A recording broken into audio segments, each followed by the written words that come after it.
Aloha.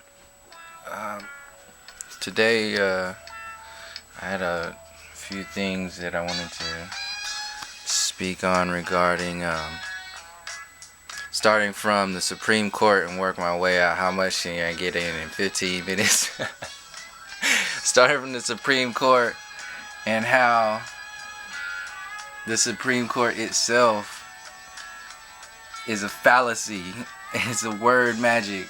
This is a supremacy court. It's a white supremacy court. From the wigs and the robes all the way down to the wigs and the robes that we wear when we walking across the stage in high school and in the college and master's degrees and PhDs. It's just a deeper layer of a box program. Each time we go into those higher grades of systems, we're going deeper into their supreme world of superiority over the majority of the peoples on this planet. And that double back magic in that space is calling the 9/10 of the people on this planet the minorities.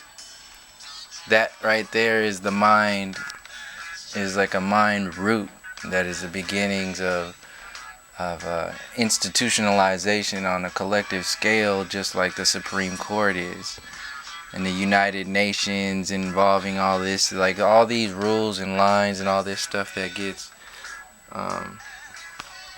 invented for a psychological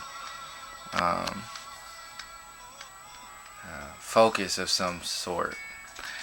And we wake up every morning and continue to run those startup programs as if they were our startup programs, as if they've been these programs forever, like forever, as if it's actually human nature. So that's like defining human nature. Like these extra programs that run during the day on a busy work week and being successful and getting your job and going to school and taking care of business and doing all this is beautiful stuff. Is it the full potential of the human experience? Far from it. Far from it.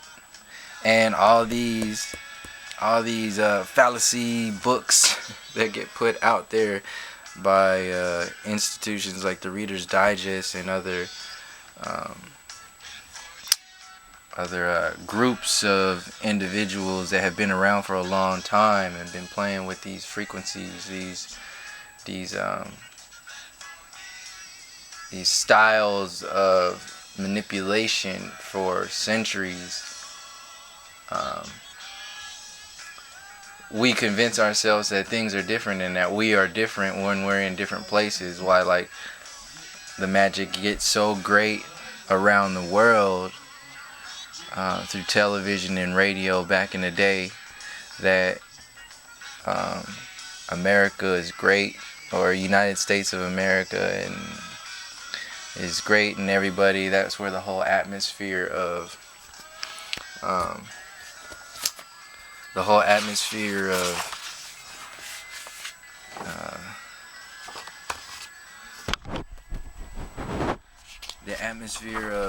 definitions, not definitions,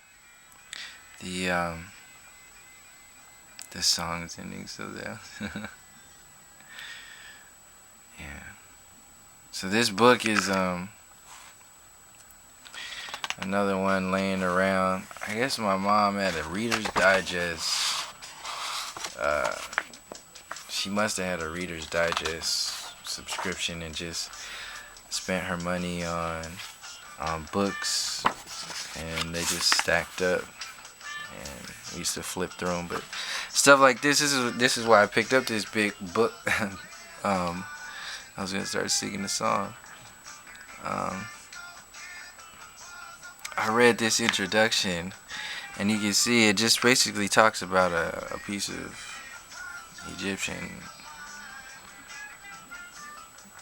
an Egyptian bronze cat.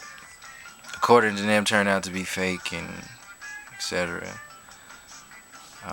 But the main point is that this whole thing, like, who made this book? Who creates this grid? See, that's a grid right there. And all these little boxes that are in there, like, they're saying that these stories, so what is under? So these stories are linked in. Yeah. So these stories are linked into what we believe is truth. Like, they are inventing truth. And this is the extent of 25 years. They only go back on a certain layer, back to like a certain shallow layer of history. Like, history is based on like not knowing before the like pre-Columbian stuff. Like, you go back further than that, you start seeing golden ages of all the indigenous peoples on this planet, and you start to disassemble what the white supremacist frequency that is within even the TV commercials, even the clothes that we wear, even the personalities that we create as who we think we are. This stuff comes out in our own little ideas of ourselves, and we don't even see it. The way we speak to each other, the way we interact, our music. Like in a few of the last videos, I said the music that we listen to is not our music. This music has been tainted with frequencies and with subconscious programming and all kinds of other things that we haven't even unlocked yet to see how deep these threads are going. And just because people have made books and done these books and all this stuff for so long and put together some fancy stuff, like, doesn't mean that it's the truth. Or a lot of the time, this information, okay, so this information exists, it's all great and well, and these are good perspectives, but that's the whole thing. By the time you can, this is really the whole grid line, fact and fallacy. The whole grid line that you have in your 24/7 waking state reality. So if you were to stay awake and not go to sleep 24 hours a day for 7 days, and you existed in this world for only a week, 24 hours a day for a week, and they said these are the facts and these are the fallacies of this world. Read this book, and you read this book like, oh wow, this world is only what this book says it is. And that's what all these things that we hear on TV and in the radio and college and important stuff we call real important stuff, but these are just perspectives. Like important stuff now today, you hear about an individual Adrian Peterson. So I wanted to talk about Adrian Peterson and the whole ritual part. I'm glad that came up. So these books are a ritual in itself. Downloading this information is a ritual in itself. When you go to school, that's a ritual. When you go to the military, that is a ritual. When you go into the basic training and get your hair cut, everything is a ritual. Sitting down and communicating with people at a certain vibration of fear or whatever it is, all of that is a ritual. These are frequencies that are coded in realities that we can experience in our dream space and from our soul level, but don't necessarily have the dimensional awareness of its existence and its code in here, so we can have this experience, so we don't get distracted by stuff like that to have this physical experience. So stuff like the galaxy and beyond, information beyond a control grid is not put out there. And once you keep people at a certain vibration, then you can control them. You can control them with a world that you create. Invent a world and place it around their field. And as long as they have their waking moments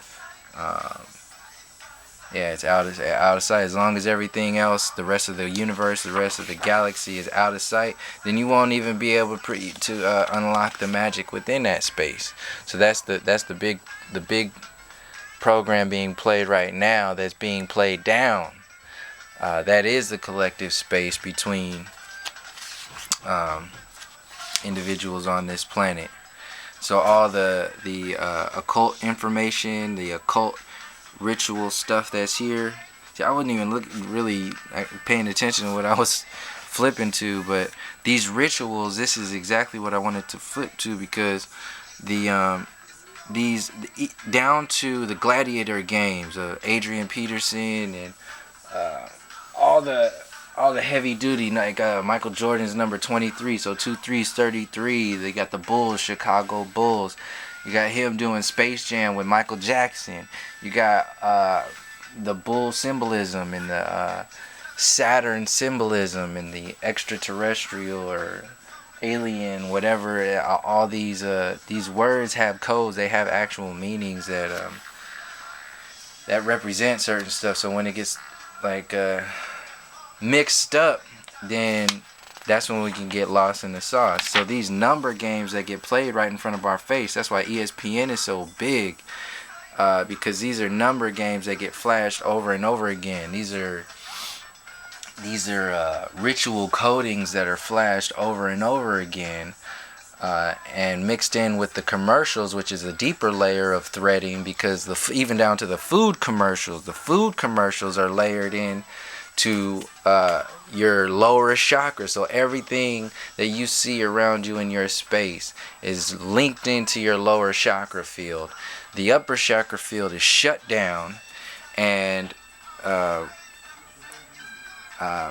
meant to be not even like accessed or even aware of, because if people start accessing the heart chakra, then you have access, then you start accessing the higher chakras and balancing the lower chakras. So if you start balancing and amplifying your lower chakras and undoing the magic that is still within our own subconscious space, because we haven't like pointed at it, we haven't put that light there and said, hey, this exists, and then it'll be able to process out of there. Once you do that with all these other things, it's not like, that's what I think, there's something that you have to do, but there's nothing really you have to do. The doingness happens inside of you. So if there's something that's being done to you in a space because you're allowing it for this experience, then you can just become aware of that space, tap into that space, and be able to heal your own space with your awareness in that truth, and then keep making that space run deeper and deeper and deeper, and understand your own numbers, your own coding, your own space of existence in this whole this whole pie. Yeah, eat the whole pie, not just the piece of the pie. See, when we haven't connected into the entire human pie yet. We've been served only genetically modified apple pie planet-wide, because that's where the grid, the war mentality comes from, where whoever's holding that sword. And that sword's been held for a long time by the British Empire by way of the United States Empire right now, and down into the ritualistic number games and blood games of the behind the scenes. So that's another thing. So I reiterate again, down to the jersey numbers, down to the how much money they make per year, down to how old they are, their birth date numbers. All of these numbers exist, and they are manipulated and moved around and flashed in our faces at a flicker rate over and over again to create a space that makes us into that field. See, this is a different field. See, this is a different experience. But when you hit this all the time, this is like the TV. The TV is just constantly throwing stuff at you. The radio, personalities, all this stuff is just, it's just life and death, life and death, life and death. Like, keep focusing on that mess, and then you'll like throw yourself out of your own spiral. You'll miss it. So one good way into starting into that field and out processing those spells is to start with seeing where this fear exists. An easy one would be understanding death and your relationship to death. If you were born, then you understand the relationship to life. When you die, in a sense, die, or this expression die. Now, that's just part of an experience. So you have to remove that fear. Understand and process whatever death is, and then you can amplify that empowered space and start creating. And that's where this ritualistic stuff is based in. It wants to keep the great masses outside of the creation field, because if you start to activate your fields and start creating, then these little sub-creators start to lose their power. So I'll end right there. To the next one. Peace, love, and harmony.